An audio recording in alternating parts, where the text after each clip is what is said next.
says, faithful are the wounds of a friend, but the kisses of an enemy are deceitful.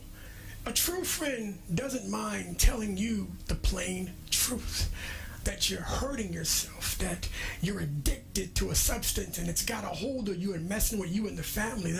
They don't have a problem with telling you what you're thinking is wrong, or you're opinionated too much, and your opinionators are deviating you from the main thing. You're not on your goals. You're not making your marks. And those are things that people don't want to hear, but a true friend loves you so much that they want better for you.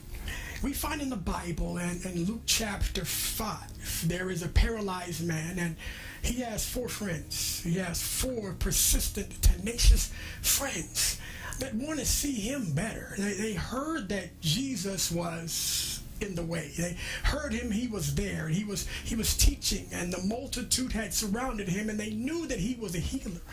And rather than just see their friends sit in this situation, they determined in their mind to do something to help him, to not let him just stay there in that state, but to do something that they knew would make him better.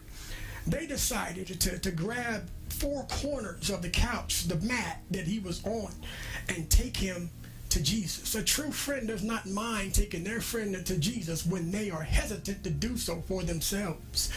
They took him to Jesus, and they faced an obstacle that where he was preaching, there was too many people. There was a multitude there, and not just any multitude. The Bible says that there were Pharisees and teachers of the law that had come from various regions just to hear him and kind of catch him up in what he was doing, to maybe find fault. So when they got there, there was an obstacle, and most people would see an obstacle and just say, hey, you know what, we tried to get you here, but there's a bigger problem.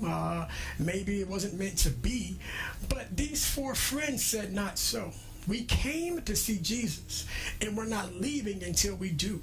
A persistent friend will not leave you when you need them most. When people walk out, a true friend walks in.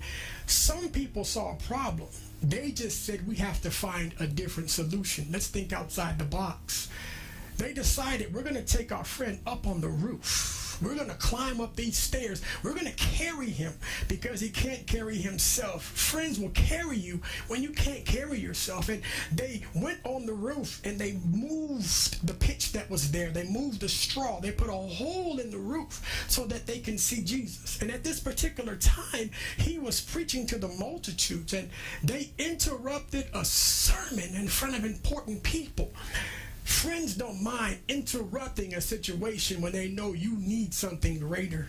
Yeah. So they put a hole in the roof, and they dropped him down. They lowered him down, and Jesus stopped right in the middle of his message and looked up. And he saw what they were doing as they were letting him down from the roof all the way to where he was. Stopped right mid-sentence, saw the man, saw his friends, and declared to that man that he be healed on that spot. Because of the faith of his friends, he saw what his friends were willing to do, and he healed them because he had support and tenacious prayer warrior friends that got them before God.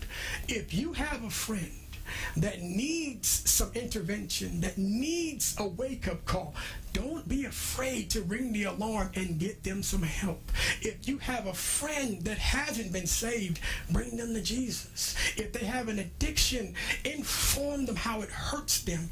Get them to counseling. Get them to a pastor. Get them to a church that can help them break the addiction and pray over their lives.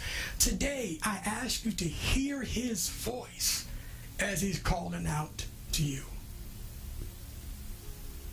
Are you looking for a few friends?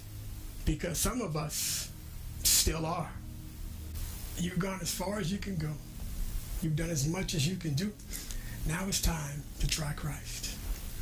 We may be looking for a few friends, but the Bible says that he's a friend that sticks closer than a brother. There's no better friend than Jesus. If you don't know him, get to know him. Build a relationship. And I promise you, your life will never be the same. God bless you. Be blessed. Be a blessing. And always stay safe. Until next time.